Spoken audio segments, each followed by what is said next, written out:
Institute. Dipersilahkan. Oke, sebelumnya saya izin share screen ya. Oke. Terus nggak usah ditutup.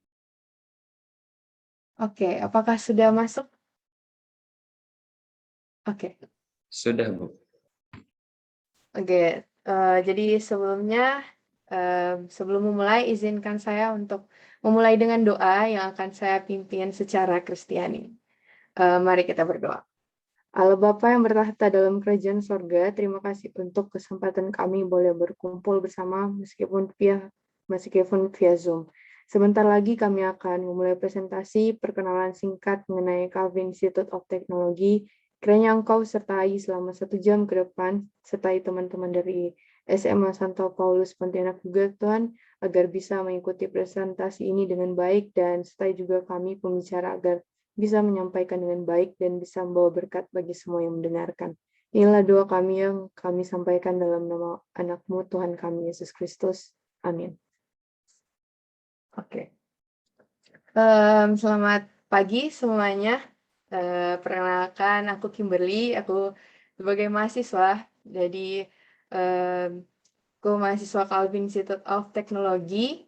Jadi pada pagi hari ini akan membawakan presentasi teman-teman dengan tema Transform to Transform. Jadi kita sebagai anak ciptaan Tuhan ditransformasikan menjadi agen-agen transformasinya Tuhan. Oke, jadi sedikit latar belakang teman-teman. Jadi CIT ini didirikan dari pergumulan seorang hamba Tuhan, yaitu Pendeta Dr. Stephen Tong, selama bertahun-tahun. Dan CIT juga berdiri dari persembahan kasih jemaat, bukan dari uang konglomerat. Dan CIT ini didirikan sebagai perguruan tinggi Kristen yang memperjuangkan ilmu tanpa mengkompromikan iman. Dan hari ini kita akan melihat bagaimana hal ini diperjuangkan di CIT. Oke, nah kami teman-teman Calvin Institute of Technology berada di Kemayoran, Jakarta Pusat. Dan CIT ini sendiri berada di kompleks yang cukup besar, yaitu Reform Millennium Center Indonesia atau RMCI. Tepatnya di menara sebelah kanan ini, yang paling tinggi teman-teman. Jadi kami mulai berada di lantai 8, 14, hingga lantai 20. Ada dormitory, dining hall, dan nanti kita juga lihat bersama, nanti akan kita lihat bersama fotonya yang akan aku sediakan di slide nanti ya. Oke, nah selanjutnya nih, jadi sama kayak tema kita ya, tentang transformasi. Jadi aku akan mulai dengan Science and Technology transformasi. Jadi kira-kira ada 7 teknologi yang akan merubah masa depan, teman-teman. Jadi ada robot, sensor, medical, internet, HP, mobil, dan artificial intelligence. Seperti robot, contohnya, teman-teman. Nah, ada bandara sekarang yang sudah menyediakan robot, dan tugas robot itu tuh banyak. Contohnya, membantu nunjukin arah gitu. Terus bantu check-in juga. Nah, ada juga kan perkembangan HP, teman-teman. Dulu HP nggak layar sentuh. Nah, sekarang udah layar sentuh, dan juga ada HP yang bisa dilipat gitu kan. Nah, kita juga bisa lihat, teman-teman, ada perkembangan mobil. Kita bisa lihat sekarang ada mobil yang pakai listrik ya kan. Nah, kita semua bisa rasain sama-sama gitu. Bagaimana perkembangan itu selalu ada dan akan selalu datang dan pasti akan selalu berkembang, teman-teman. Nah, jadi kita di CIT menyediakan program studi STEM atau Science, Technology, Engineering, and Mathematics. Nah, program studi ini tuh program studi, jadi di CIT itu terbuka untuk lulusan IPA maupun non-IPA gitu. Sebelumnya mungkin saya akan tunjukin video. Jadi aku udah siapin video yang berisi perkenalan dari masing-masing program studi. Oke, sebentar ya teman-teman. Video. Mungkin nanti teman-teman bisa kabarin ya kalau ada suara nggak terdengar gitu.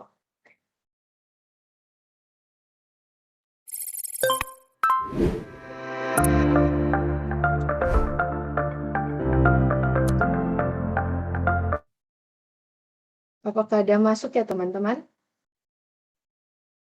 Masuk, Ibu.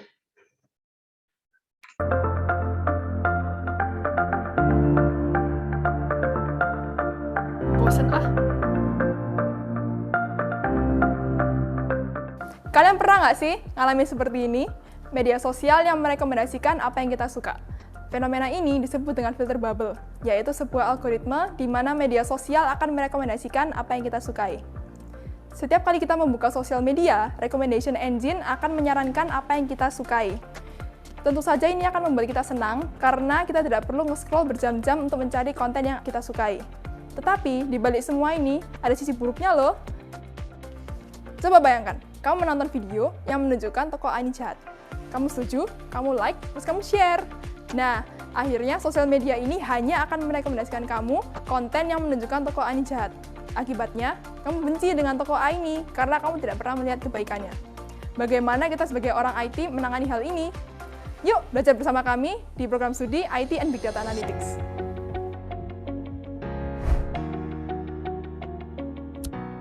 Menurut kalian, seberapa jauh teknologi sudah berkembang hingga saat ini? Sekarang, benda-benda di sekitar kita bisa berkomunikasi satu sama lain. Contohnya smartwatch. Kalian dapat memantau aktivitas olahraga dan data tersebut dikirimkan ke HP kalian. Itu hanya salah satu contoh sederhana dari teknologi Internet of Things yang akan dipelajari dalam program studi IoT and Electrical Engineering. Program studi ini mempersiapkan mahasiswa untuk merancang sistem-sistem canggih yang saling terhubung satu dengan yang lain, mewujudkan masyarakat super canggih, yaitu Society 5.0. Dengan kemajuan teknologi yang tidak dapat dihindari, disinilah peranan kita untuk menjadikan teknologi bermanfaat bagi kehidupan, dapat menjadi berkat, dan memuliakan nama Tuhan. Yuk belajar bersama merancang sistem yang canggih demi kemuliaan Tuhan dalam program studi IoT and Electrical Engineering.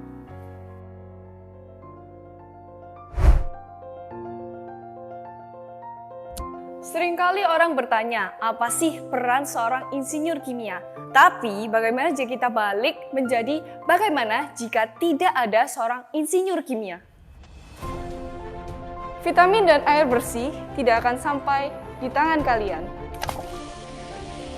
Tidak akan ada humidifier, masker, maupun oksigen concentrator yang membantu proses pernapasan pasien COVID. Tidak ada inovasi plastik terbarukan yang menyelamatkan dunia dari perubahan iklim. Bahkan, inovasi terbaru yang ramah lingkungan seperti mobil listrik juga tidak akan ada. Yakin masih mau bertanya, apa peran seorang insinyur kimia? Jika kalian ingin tahu lebih lanjut mengenai proses pembuatan hal-hal tadi, ayo bergabung bersama kami di Chemical and Food Processing.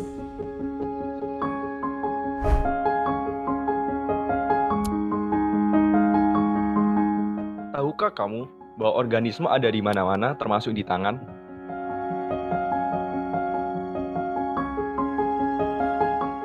Sebetulnya apa sih yang dipelajari di Prodi Biomedical Science? Dalam Prodi Biomedical Science, kita mempelajari organisme seperti tanaman dan hewan, serta organisme tak kasat mata seperti bakteri. Dengan ini, kita dapat menemukan inovasi kesehatan masa kini. Terdapat 3 kekhasan yang mendukung penemuan ini, yaitu biomedicine, food biotechnology, dan nutrition and public health. Dengan kekhasan ini, banyak sekali pengobatan yang dapat diteliti dan ditemukan sebagai bentuk pelayanan kepada masyarakat, serta mempertanggungjawabkan talenta yang diberikan oleh Tuhan. Selain itu juga membentuk pola pikir untuk selalu mengagumi ciptaannya sekecil apapun itu. Dan sadar bahwa organisme kecil sekalipun dipelihara oleh Tuhan, apalagi kita. Ini hanya sebagian kecil loh, masih banyak lagi yang bisa dipelajari dalam Prodi Biomedical Science. Penasaran? Yuk menjadi ilmuwan yang memberkati dunia masa depan melalui Biomedical Science di Calvin Institute of Technology.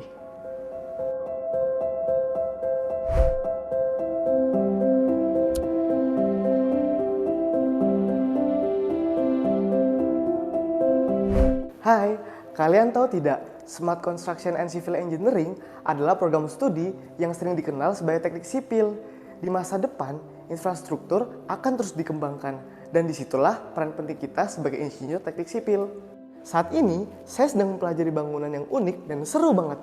Ada bangunan yang seperti mainan Lego, yang didesain bisa dibongkar pasang kapanpun. Keren banget kan? Nama bangunannya adalah HSBC Bank di Hong Kong. Tidak hanya itu, ada tiang-tiang panjang yang disusun berbentuk segitiga dan tiap titiknya bertemu. Sistem truss ini dibuat agar beban bangunan tidak bertumpu hanya di satu titik saja. Peran lulusan teknik sipil sangatlah penting loh, karena di masa depan pembangunan infrastruktur yang kokoh dan berteknologi tinggi akan terus dikerjakan. Penasaran? Bagaimana sebuah bangunan bisa menjadi kokoh?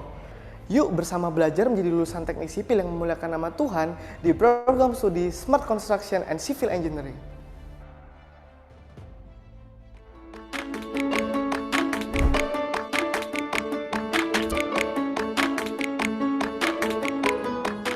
Halo, saya dari mahasiswa Prodi Arsitektur.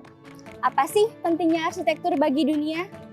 Dunia saat ini sedang mengalami pemanasan global, dan bangunan menjadi salah satu penyumbang gas polutan terbesar yang merusak ozon lewat penggunaan material dan desain bangunan yang tidak hemat energi.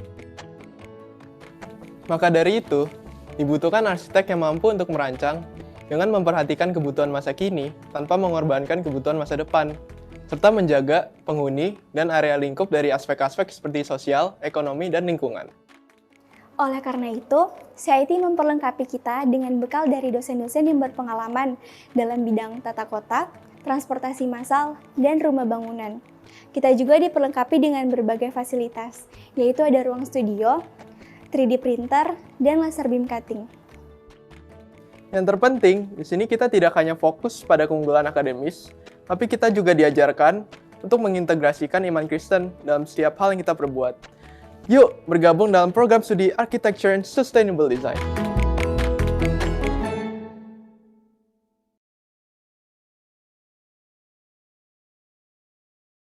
Oke, nah seperti itu teman-teman. Jadi kita punya 6 program studi. Nah, mungkin aku bakal nambahin sedikit dari yang telah ada di video tadi. Jadi mungkin yang pertama yaitu IT and Big Data Analytics. Jadi seperti yang kalian lihat tadi, jadi itu adalah sarjana komputer teman-teman atau teknik komputer. Jadi kalau kalian ada yang tertarik sama IT, coding gitu, programming atau buat software gitu kan, terus akan juga belajar menganalisis data untuk mendapatkan suatu pola. Contoh selain yang di video tadi itu kayak misalnya nih kita lagi nyari baju kan, atau sepatu atau tas gitu. Terus kita buka Instagram. Nah, biasanya bakal muncul gitu iklan mengenai apa yang sedang kita cari tadi. Bakal mulai muncul iklan baju, sepatu, tas gitu kan. Jadi kayak bisa baca pikiran atau apa yang kita mau gitu. Nah, di prodi ini kita akan belajar sistem atau cara kerjanya di balik hal tersebut. Kalau yang tertarik mengenai tadi, kalian bisa banget gabung di program studi IPDA ini. Program studi ini punya 3 konsentrasi, yaitu Artificial Intelligence, Big Data Analytics, dan Komputer Teknologi. Nah, program studi kedua yaitu IoT and Electrical Engineering, yaitu atau yang disingkat IEE. Jadi tentunya di IEE kalian nanti akan belajar sistem-sistem kompleks yang terdiri dari perangkat keras dan juga perangkat lunak, teman-teman. Jadi jika kita perhatikan gitu kan, banyak hal di sekitar kita yang saat ini tersambung dengan gadget kita, seperti AC, lampu, TV. Yang ketiganya bisa dioperasikan melalui remote di gadget kita, teman-teman. Lampu, contohnya kita bisa matiin lampu, ganti warna lampu lewat HP kita. Juga saat ini robot banyak digunakan dalam bidang industri, menggantikan tenaga manusia. Dua hal ini tentu mempermudah dan membawa dampak positif bagi kehidupan manusia. Hal-hal seperti inilah yang akan kita pelajari di Prodi IEE ini.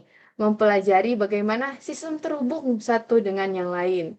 Program studi ini sendiri memiliki 3 konsentrasi, teman-teman, yaitu yang pertama Internet of Things, Biomedical, yang kedua Biomedical Engineering, yang ketiga Mechatronics.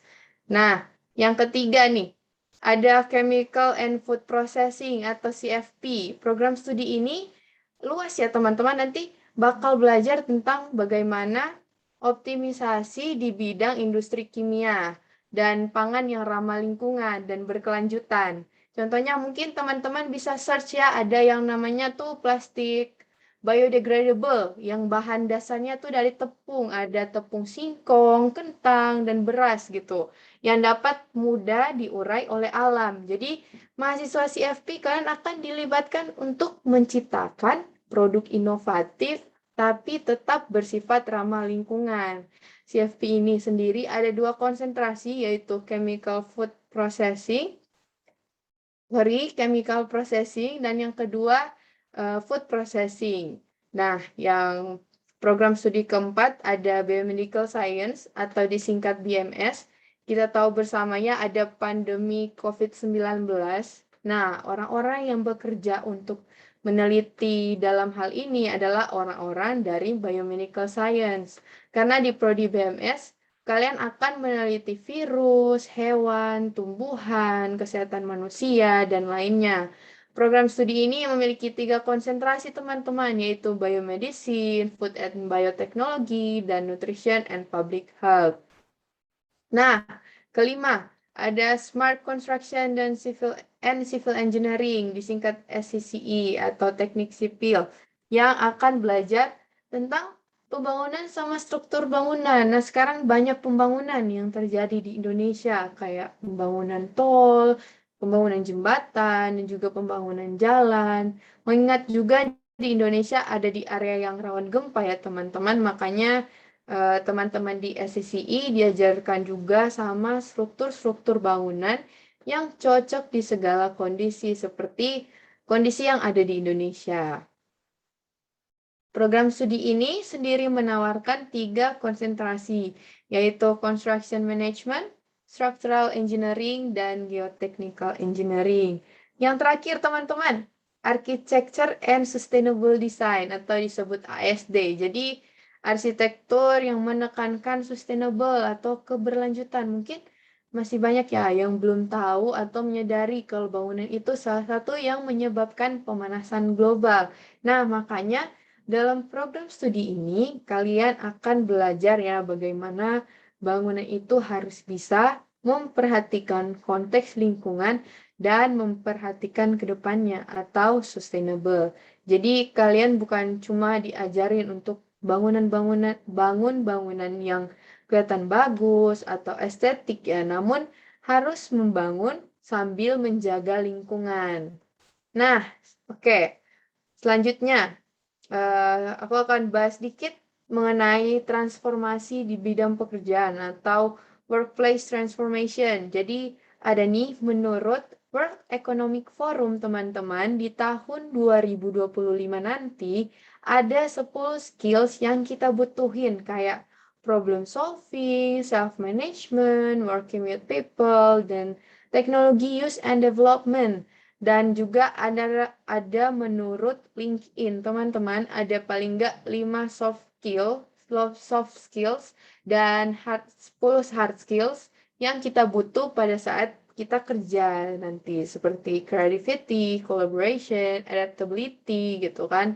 Nah, maka dari itu teman-teman, untuk mengejar hal-hal ini, CIT menggunakan Reform Liberal Arts Curriculum atau RLAC yang menjadi mata kuliah wajib bagi mahasiswa CIT. Nah, RLAC ini teman-teman memiliki 4 pilar, yaitu Worldview Formation, Basic Competence, Society and Culture, dan Conceptual Thinking. Nah, nantinya setiap mahasiswa akan belajar mata kuliah seperti filsafat, seperti teologi, ada juga sejarah, logika, ada juga health and fitness gitu, dan juga ada juga seni teman-teman, yang mana semua ini tentunya akan membantu banget gitu kan dalam proses pembentukan pola pikir kita, sehingga dapat mendorong kita tentunya supaya bisa berpikir lebih kritis dan pastinya berwawasan luas gitu.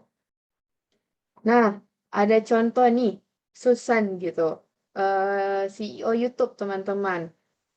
Dan juga ada Steve Jobs gitu kan. Kalian bisa lihat ya bahwa mereka ini bukan dari jurusan teknologi gitu, tapi mampu membuat teknologi baru yang disukai banyak orang. Di sini siapa sih yang nggak tahu YouTube kan?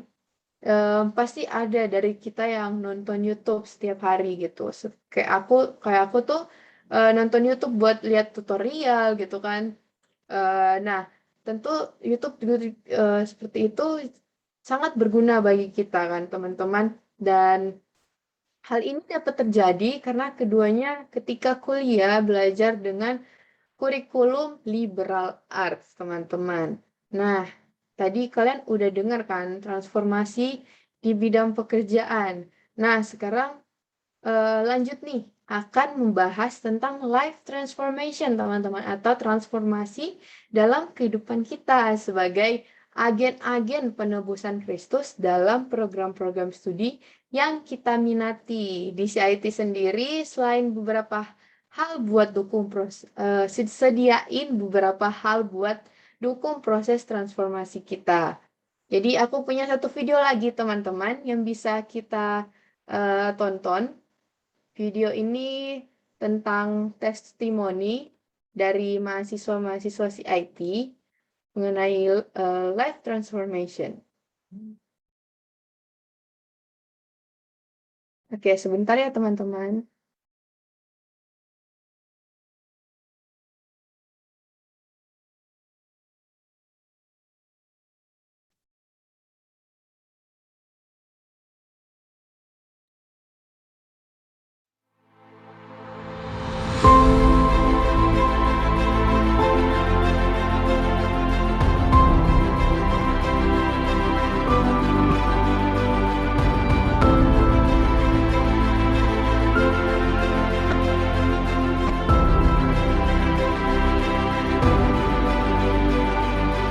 Dulu saya tidak pernah membayangkan bahwa jadwal perkuliahan akan sesibuk ini.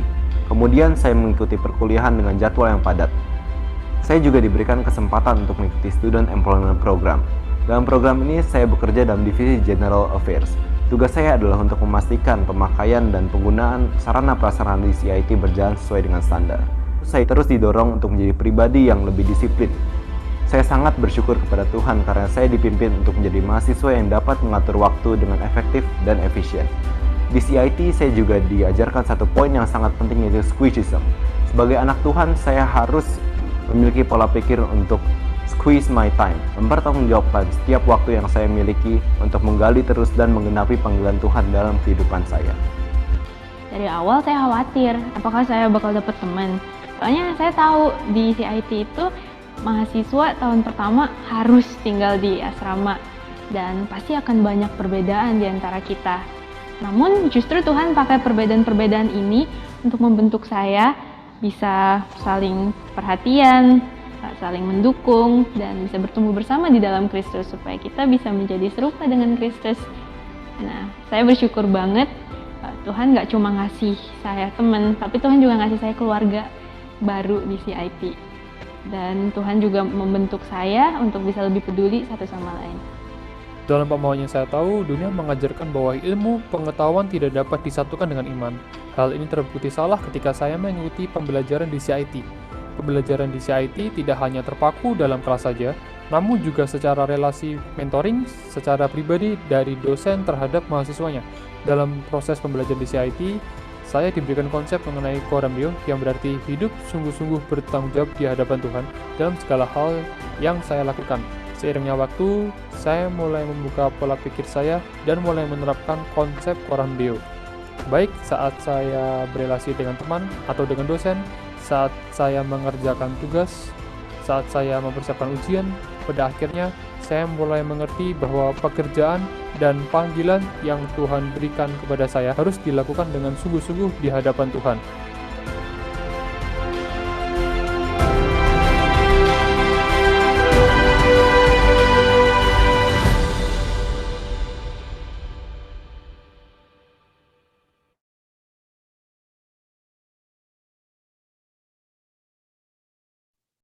Oke, itu ya teman-teman tadi mengenai life transformation yang ada di CIT. Nah, aku share screen lagi ya. Oke. Nah, jadi seperti yang dikatakan di video tadi ya, yang pertama di CIT ada yang namanya mentorship. Ada yang namanya mentorship, teman-teman. Jadi kalau di CIT itu dosen-dosennya tuh yang pasti berpengalaman, tapi mereka juga bukan cuma jadi pengajar saja, teman-teman. Tapi sekaligus juga jadi mentor di kehidupan kita. Jadi kalau kita ada yang punya pergumulan, terus butuh orang buat sharing, selain sharing ke teman gitu kan, kita boleh banget sharing pergumulan-pergumulan kita, curhat-curhat gitu ya kan ke dosen gitu. Nah, yang kedua, dormitory atau asrama. Di CIT, setiap mahasiswa Kristen dan Katolik diwajibkan untuk tinggal di dormitory 1 tahun atau selama 2 semester pertama. Kita tentunya akan ketemuan sama teman baru, orang baru, sehingga di dormitory ini jadi tempat kita bertumbuh bersama, juga bisa belajar bareng gitu di dormitory dan juga curhat bareng dan yang pasti doa bareng juga dan masih banyak lagi yang bisa kita lakuin bersama-sama di dorm. Jadi nggak bakal bosen lah. Nah, di CIT juga ada dining hall teman-teman. Jadi di dining hall ini staf, dosen, dan mahasiswa di CIT akan makan di tempat yang sama, yaitu di sini di dining hall. Makanan di sini juga tuh enak banget karena disiapin sama profesional chef loh teman-teman. Nah, ini aku sediain foto-fotonya yang diambil sebelum pandemik. Sekarang ada perubahan sedikit karena harus dijalankannya protokol kesehatan. Selanjutnya ada discipleship. Jadi setiap hari Rabu, seluruh sivitas akademika mulai dari rektorat, dosen-dosen, staf-staf, dan mahasiswa akan bersama-sama mengikuti chapel atau ibadah kecil yang dipimpin langsung oleh Rektor CIT atau Bapak Pendeta David Tong. Hal ini juga tentu mendukung proses pertumbuhan iman setiap kita mahasiswa.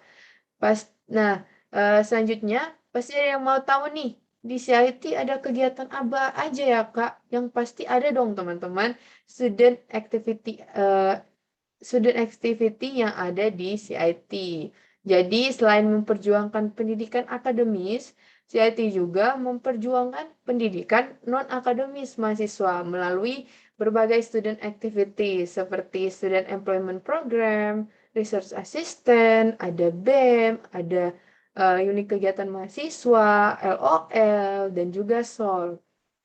Aku mungkin bakal jelasin sedikit tentang SEP. Jadi di CIT kami ada yang namanya Student Employment Program teman-teman atau SEP. Jadi di CIT itu nyediain lowongan pekerjaan buat kita mahasiswa untuk mencicipi dunia kerja. Jadi ada lumayan banyak yang ya lowongan SEP-nya yang dibuka di CIT. Contohnya, teman-teman, ada SEP Dining Hall. Mungkin tadi teman-teman udah lihat ya di Dining Hall. Jadi, untuk teman-teman yang memiliki minat di bidang memasak dan juga pokoknya tertarik dalam bidang memasak, boleh banget join SEP Dining Hall. Jadi, kalian bakal bantu-bantu masak di Dining Hall. Dan juga ada SEP Communication and Relation. Nah, aku mahasiswa yang join SEP di bidang CR atau Communication and Relation, teman-teman. Di mana di SEP ini aku belajar hal-hal di luar program studiku seperti kemampuan public speaking. Jadi aku bisa belajar untuk presentasi di sekolah-sekolah. Contohnya sekarang aku presentasi gitu kan. Nah, di SEP ini aku juga melewati tahap-tahap teman-teman. Jadi aku melewati tahap membuat CV gitu. Jadi lewat interview, ada juga training, pelatihan. Jadi di sini SEP aku bekerja dan juga diajarkan untuk profesional. Dan tentunya teman-teman, karena kita mencicipi pekerjaan ya teman-teman, tentunya juga kita digaji gitu. Jadi bisalah jajan gitu kan. Kita buat GoFood gitu atau check out Shopee ya kan. Nah, tapi memang ya yang paling penting tuh bukan tentang gajinya, tapi kita tentu bisa dapat pengalaman yang baru dan belajar banyak hal baru dari SIP ini. Nah, selain itu, di RMCI, di kompleks RMCI ada fasilitas budaya, teman-teman, yang dapat sekaligus menjadi sarana belajar kita. Ada museum yang namanya Galleria Sophia dan aula konser Aula Sinfonia Jakarta, teman-teman. Nah, sekarang ada satu ayat Alkitab nih, dari Roma 12 ayat 2. Teman-teman juga bisa ikut baca dari tempat masing-masing, tapi nggak perlu on mic. Nanti aku yang pimpin ya, teman-teman. 1, 2, 3. Janganlah kamu menjadi serupa dengan dunia ini, tetapi berubahlah oleh pembaharuan budimu, sehingga kamu dapat membedakan manakah kehendak Allah, apa yang baik, yang berkenan kepada Allah, dan yang sempurna. Jadi ayat ini bisa banget menjadi pedoman buat kita semua, kemanapun atau dimanapun nantinya kita akan kerja atau lanjut studi, kita harus selalu ingat untuk semakin bertumbuh, berkembang seturut dengan Kristus dan mengejar panggilan kita. Bukan malah kita keikut atau serupa dengan dunia. Nah, seperti yang telah aku katakan tadi, kalau CIT terbuka untuk lulusan IPA atau non-IPA atau SMK gitu kan, yaitu karena perkataan dari Pendeta David Tong yang adalah rektor CIT, yaitu yang memiliki kemampuan belajar harus dapat kesempatan untuk belajar. Seperti aku sendiri yang adalah lulusan dari SMK, bersyukur banget bisa diterima di CIT. Selanjutnya, nih kita akan bahas tentang beasiswa. Kita akan bahas hal yang paling ditunggu-tunggu, yaitu beasiswa. Di CIT ada beberapa program beasiswa yang ditawarkan, teman-teman. Jadi pertama ada beasiswa prestasi. Jadi buat teman-teman yang ketika sekolah pernah juara dalam lomba akademik atau non-akademik di berbagai tingkat atau punya nilai-nilai yang bagus, bisa banget apply dalam beasiswa prestasi ini. Ada prestasi unggul, prestasi akademik, prestasi non-akademik. Dan juga ada beasiswa status, teman-teman. Jadi buat teman-teman yang adalah anak hamba Tuhan, memiliki saudara di CIT atau anak guru beragama Kristen, boleh juga apply ke beasiswa status ini.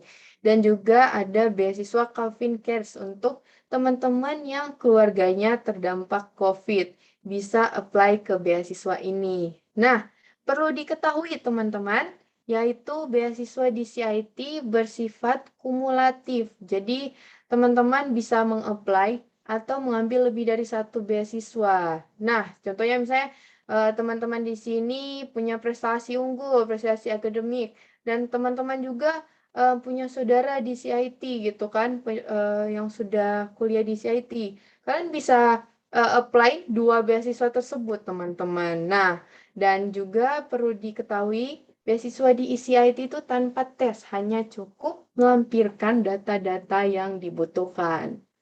Hal yang penting selanjutnya, yaitu di CIT ada yang namanya Calvin Pay, teman-teman. Di mana teman-teman akan mendapatkan uang sebesar 1 juta rupiah yang dapat kalian gunakan untuk pembayaran non-akademik yang berlaku selama 8 semester kalian berkuliah di CIT. Nah, caranya mudah. Kalian hanya perlu buka akun saja di apply.calvin.ac.id dan masukkan kode promo EDU1104. Tapi ingat teman-teman, kesempatan ini hanya berlaku untuk 3 hari terhitung sejak hari ini. Nah, oke, kalau ada teman-teman di sini yang sekarang merasa terpanggil dan ingin tanya-tanya lebih lanjut, kalian bisa kontak admission center lewat email, WhatsApp, telepon, dan berkonsultasi di sana. Kalian juga bisa mengunjungi sosial media CIT, sosial media dari Calvin Institute of Technology di Instagram, Facebook, atau web resmi CIT.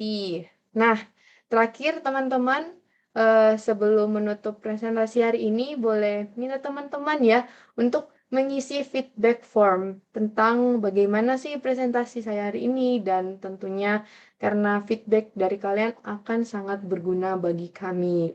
Nah, kalian bisa isi link yang sudah dikirimkan di kolom chat juga, bisa langsung klik, atau yang sudah saya tampilkan di slide ya, https://cheat.to/Santo-Paulus. Oke. Teman-teman di sini mungkin waktunya masih cukup lama. Teman-teman bisa bertanya, teman-teman nggak usah malu-malu, bisa tanya lewat kolom chat atau on mic juga langsung, nggak apa-apa, boleh kok. Nggak usah malu-malu ya teman-teman.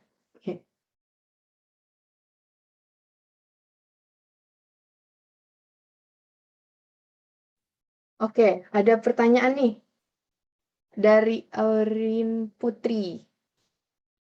Oke, terima kasih. Salam kenal, Aurin. Ada 3 pertanyaannya. Prodi apa yang paling diminati di CIT? Kalau saya sendiri, saya ambil arsitektur ya, teman-teman. Arsitektur sustainable design. Tapi kalau yang paling banyak sekarang sih mengambil IT Big Data Analytics. Jadi kita bisa lihat kan banyak juga perkembangan IT, jadi mungkin banyak yang tertarik mengenai IT karena kita bisa melihat seperti tadi banyak perkembangan di bidang IT, jadi banyak yang tertarik di bidang IT gitu. Dan yang kedua dari Aurin, kenapa kakak memilih program Communication and Relation? Apakah sesuai dengan minat kakak di SMK atau alasan lainnya? Oke, jadi kenapa aku milih program Communication and Relation? Jadi iya, ada juga minat dari SMK. Jadi saya ikut SMK, ikut OSIS ya teman-teman. Jadi organisasi OSIS. Jadi di situ juga saya sudah pernah sedikit-sedikit gitu kan belajar bagaimana memimpin juga di depan umum. Jadi tapi karena saya tetap ingin belajar gitu kan, aku juga tetap ingin belajar, jadi pas banget nih di CIT buka lowongan pekerjaan gitu kan, buka lowongan SIP tentang communication and relation, jadi gimana presentasi-presentasi di sekolah-sekolah, jadi bersyukur banget aku bisa melatih lagi gitu kan, public speaking gitu, presentasi-presentasi gitu. Nah, aku sendiri di SMK sih sebenarnya aku mungkin bisa sharing dikit ya, mumpung waktu lagi lebih panjang dikit, jadi aku sharing dikit. Jadi di SMK aku tuh ambil jurusan tata busana atau jurusan gambar baju gitu, desain baju. Tapi sekarang aku udah ambil arsitektur, mungkin ada yang kaget gitu, loh kok dari desain baju sekarang desain bangunan gitu kan. Jadi mungkin orang rumah aku juga agak kaget gitu. Kenapa sih kok bisa ambil jurusan arsitektur, tapi mungkin itu panggilan aku ya, bisa masuk di CIT, dan bersyukur banget bisa diterima di CIT ya teman-teman, karena di CIT buka lowongan buka untuk seluruh jurusan non IPA maupun IPA gitu. Dan yang ketiga dari Aurin, jadi teman-teman yang kalau mau bertanya lagi bisa chat ya atau enggak on mic. Pertanyaan ketiga dari Aurin, apakah beasiswa untuk murid-murid berprestasi itu adalah beasiswa full 100% hingga kami lulus kuliah, Kak? Apa saja syarat dan ketentuan yang harus kami penuhi agar mendapat program beasiswa tersebut? Oke, sebelumnya aku bakal mungkin nunjukin brosur IPMB. Jadi aku bakal kirim di kolom chat nanti. Ini aku bakal buka dulu ya. Teman-teman izin share screen lagi. Buka IPMB.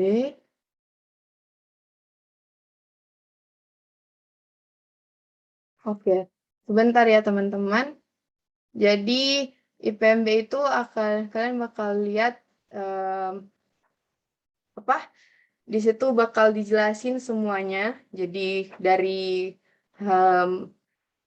harga-harga, mulai dari biaya gitu, biaya masuk di CIT, dan gimana cara pendaftarannya gitu. Oke.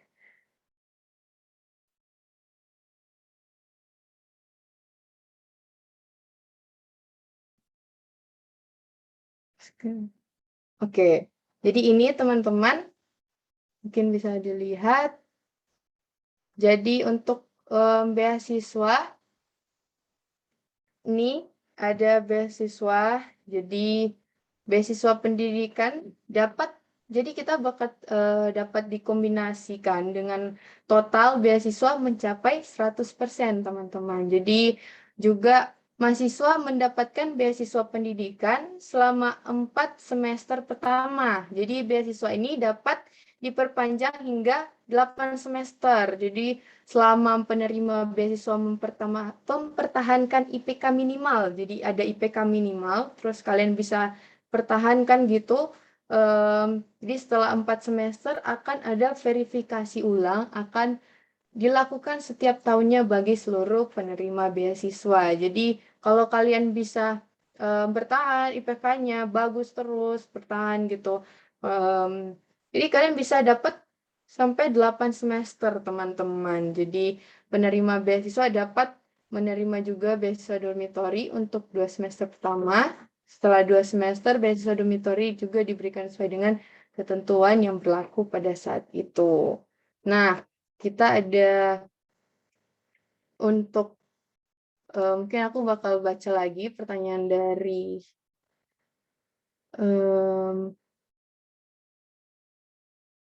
oke.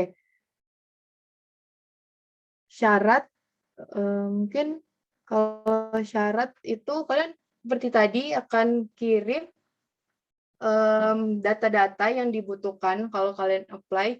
Seperti ini ada juga di sini dijelasin prestasi unggul. Jadi dalam 3 tahun terakhir pernah meraih juara di dalam perlombaan sains di level nasional dan internasional, atau top 10% di level angkatan sekolah, atau nilai UTBK rata-rata di atas 700 teman-teman. Dan juga ada prestasi akademik. Jadi dalam 3 tahun terakhir pernah meraih juara di dalam perlombaan sains sampai jenjang provinsi, top 25% di level angkatan sekolah, atau nilai UTBK rata-rata antara 500 sampai 700. Jadi kalian bisa apply prestasi akademik. Dan untuk prestasi non-akademik, dalam 3 tahun terakhir pernah meraih juara di dalam perlombaan non-akademik, seperti di bidang olahraga, seni, debat, dan sebagainya, sampai jenjang internasional gitu. Jadi di sini udah ditunjukin juga. Dan kalian kalau mau ngecek IPMB udah disediain juga di kolom chat dari Kak Deren. Di situ yang admission counselors di kedua bawah ada link brosur IPMB. Mungkin Kak Deren bisa kirim lagi di kolom chat gitu. Oke, mungkin kalau ada pertanyaan-pertanyaan lagi, kalian bisa chat lagi di kolom chat atau bisa on mic. Dan untuk Aurin, apakah sudah jelas ya? Maaf ya kalau kurang jelas. Nanti kamu bisa cek juga atau berkonsultasi juga dengan admission counselor. Ini udah ada nomor WA, ada telepon. Nah, teman-teman kalau mau nanya-nanya juga sekarang bisa kok. Nggak usah malu-malu, bisa nanya-nanya sekarang. Mungkin kalau belum ada pertanyaan, aku bakal sharing aja dikit lagi mengenai dorm mungkin ya. Jadi di dorm kita, aku kebetulan di lantai 18. Jadi kami di kamar-kamar itu dikasih di kamar putri kami ada 2 sampai 3 orang gitu. Mungkin aku share lagi ya foto gitu di dorm kami seperti apa. Jadi ini cukup luas ya teman-teman. Ini ada laundry hall. Di sini biasanya kita curcol juga sambil duduk-duduk gitu. Dan ini ada 2 tipe. Jadi di satu kamar teman-teman ada yang tempat tidurnya di bawah, ada juga di atas. Jadi ini didesain guys teman-teman. Ada di naik tangga gitu. Jadi nggak perlu takut, ini kuat kok teman-teman, dan ini bagus ya teman-teman, kita lemarinya, lemari baju gitu di sini, ada taruh barang, di sini ada juga lemari di bagian dalam gitu. Nah, kita di kamar ini dikasih campur gitu teman-teman, tapi tetap putri ya, sesama putri ada kalau terus kita sama putra beda lantai ya teman-teman. Dan aku sendiri sangat bersyukur bisa masuk dormitory gitu, karena pas semester 1 di semester 1 itu aku nggak bisa offline, sekarang udah offline teman-teman, dan juga di Jakarta sudah turun level PPKM-nya level 1 sekarang, dan kita waktu semester pertama kita masih online, dan sekarang waktu itu jadi kita belum bisa masuk dormitory, tapi sekarang udah bisa join dormitory. Jadi aku bersyukur banget bertemu dengan orang-orang baru, teman-teman baru, dan pertama kali aku masuk tentunya agak kaget juga, karena agak takut nggak bisa bersosialisasi gitu kan. Tapi karena kita di lantai-lantai itu ada sama kakak angkatan gitu kan, jadi mereka juga baik gitu, mereka saling menolong kita gitu, kalau kita ada pertanyaan-pertanyaan gitu tentang studi juga mereka bisa bantu banget, dan mereka baik banget juga, jadi nggak gigit gitu ya. Jadi kita di sini juga setiap hari Minggu akan ada dorm gathering, jadi kita bakal berdoa bareng, sharing pergumulan kita di minggu tersebut, di minggu sepanjang minggu itu, dan kita bakal sharing, kita doa bersama gitu. Ada teman-teman pertanyaan? Mungkin? Belum ada? Oke, mungkin aku bakal nunjukin satu video tadi. Kalau masih ada yang belum jelas, ada satu video tadi tentang prodi, program studi. Mungkin aku nunjukin lagi teman-teman. Oke.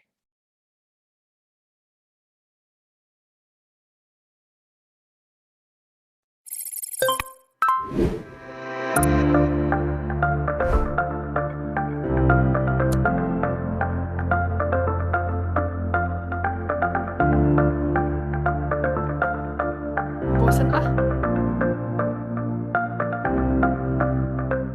Kalian pernah nggak sih ngalamin seperti ini? Media sosial yang merekomendasikan apa yang kita suka. Fenomena ini disebut dengan filter bubble, yaitu sebuah algoritma di mana media sosial akan merekomendasikan apa yang kita sukai. Setiap kali kita membuka sosial media, recommendation engine akan menyarankan apa yang kita sukai. Tentu saja ini akan membuat kita senang, karena kita tidak perlu nge-scroll berjam-jam untuk mencari konten yang kita sukai. Tetapi, di balik semua ini, ada sisi buruknya loh. Coba bayangkan, kamu menonton video yang menunjukkan tokoh ini jahat. Kamu setuju, kamu like, terus kamu share. Nah, akhirnya sosial media ini hanya akan merekomendasikan kamu konten yang menunjukkan tokoh ini jahat. Akibatnya, kamu benci dengan tokoh ini karena kamu tidak pernah melihat kebaikannya. Bagaimana kita sebagai orang IT menangani hal ini? Yuk, belajar bersama kami di program studi IT and Big Data Analytics.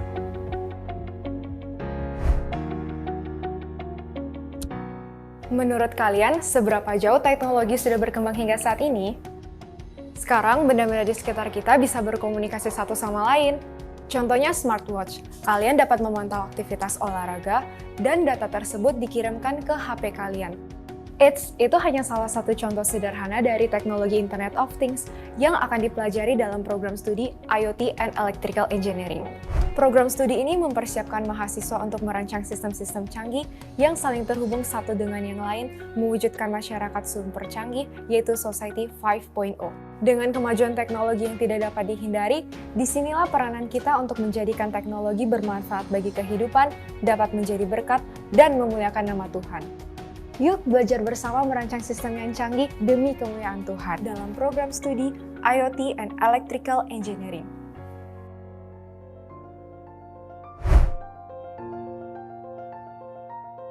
Seringkali orang bertanya, apa sih peran seorang insinyur kimia?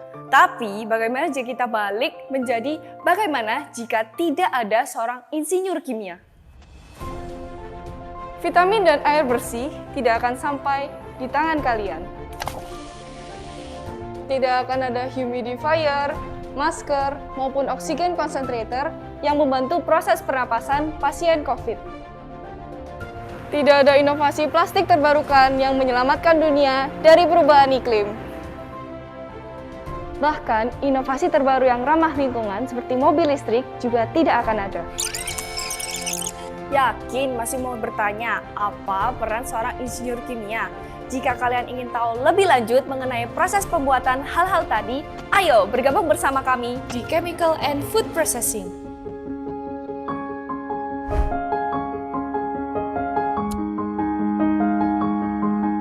Tahukah kamu bahwa organisme ada di mana-mana termasuk di tangan?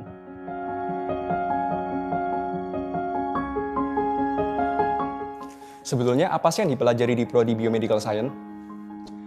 Dalam Prodi Biomedical Science, kita mempelajari organisme seperti tanaman dan hewan, serta organisme tak kasat mata seperti bakteri. Dengan ini, kita dapat menemukan inovasi kesehatan masa kini. Terdapat 3 kekhasan yang mendukung penemuan ini, yaitu biomedicine, food biotechnology, dan nutrition and public health. Dengan kekhasan ini, banyak sekali pengobatan yang dapat diteliti dan ditemukan sebagai bentuk pelayanan kepada masyarakat, serta mempertanggungjawabkan talenta yang diberikan oleh Tuhan.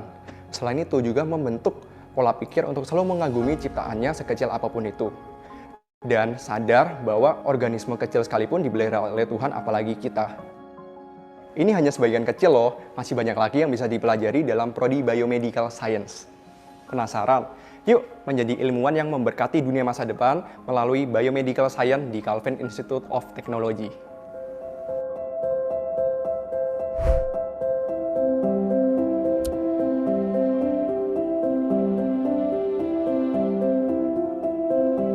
Hai, kalian tahu tidak, Smart Construction and Civil Engineering adalah program studi yang sering dikenal sebagai teknik sipil. Di masa depan, infrastruktur akan terus dikembangkan, dan disitulah peran penting kita sebagai insinyur teknik sipil. Saat ini, saya sedang mempelajari bangunan yang unik dan seru banget. Ada bangunan yang seperti mainan Lego, yang didesain bisa dibongkar pasang kapanpun. Keren banget kan? Nama bangunannya adalah HSBC Bank di Hong Kong. Tidak hanya itu, ada tiang-tiang panjang yang disusun berbentuk segitiga dan tiap titiknya bertemu. Sistem truss ini dibuat agar beban bangunan tidak bertumpu hanya di satu titik saja. Peran lulusan teknik sipil sangatlah penting loh, karena di masa depan pembangunan infrastruktur yang kokoh dan berteknologi tinggi akan terus dikerjakan. Penasaran bagaimana sebuah bangunan bisa menjadi kokoh? Yuk bersama belajar menjadi lulusan teknik sipil yang memuliakan nama Tuhan di program studi Smart Construction and Civil Engineering.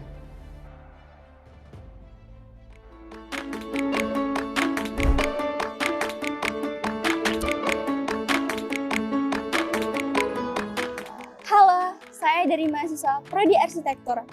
Apa sih pentingnya arsitektur bagi dunia?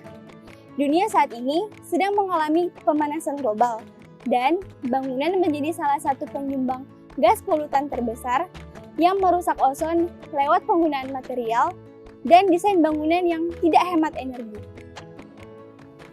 Maka dari itu, dibutuhkan arsitek yang mampu untuk merancang dengan memperhatikan kebutuhan masa kini tanpa mengorbankan kebutuhan masa depan, serta menjaga penghuni dan area lingkup dari aspek-aspek seperti sosial, ekonomi, dan lingkungan. Oleh karena itu, CIT memperlengkapi kita dengan bekal dari dosen-dosen yang berpengalaman dalam bidang tata kota, transportasi massal, dan rumah bangunan. Kita juga diperlengkapi dengan berbagai fasilitas, yaitu ada ruang studio, 3D printer, dan laser beam cutting. Yang terpenting, di sini kita tidak hanya fokus pada keunggulan akademis, tapi kita juga diajarkan untuk mengintegrasikan iman Kristen dalam setiap hal yang kita perbuat. Yuk bergabung dalam program studi Architecture and Sustainable Design. Oke, teman-teman, mungkin setelah presentasi tadi udah selesai, dan terima kasih juga Aurin udah bertanya dan teman-teman yang sudah mendengarkan, dan mungkin aku ingetin buat feedback form mohon diisi ya teman-teman, karena feedback kalian sangat berguna bagi kami. Terima kasih. Mungkin Pak Siono. Oke, terima kasih kepada Mbak Kimberly atas presentasi yang telah diberikan informasi mengenai Calvin Institute of Technology. Semoga dari pemaparan yang telah dilakukan bisa memberikan informasi ya sebanyak mungkin kepada siswa-siswi kami sehingga menjadi tertarik untuk bergabung di Calvin Institute of Technology. Oke, terima kasih sekali lagi kepada Mbak Kimberly dan rekan-rekan dari Calvin Institute of Technology. Oke, terima kasih. Kita permisi ya Pak. Mungkin teman-teman, oke, mungkin sebelum leave, kita bisa foto bareng ya. Mungkin Kak Darren bisa pimpin kita foto bareng. Teman-teman bisa on cam ya. Kak Darren bisa. Oke, on cam. Oke.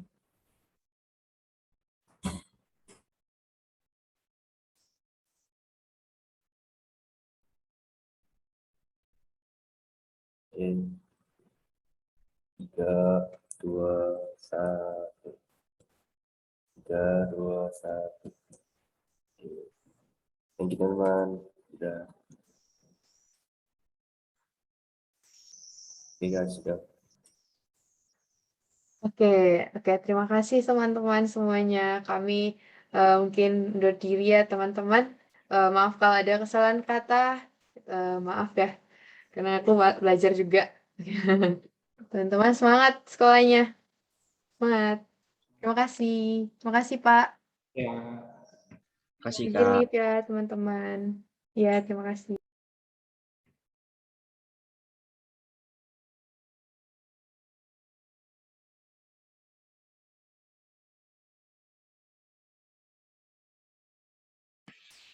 Oh iya, presentasi selanjutnya akan dimulai pukul 10.20. Jadi untuk kurang lebih ada 17 menit ini kalian dipersilahkan untuk istirahat.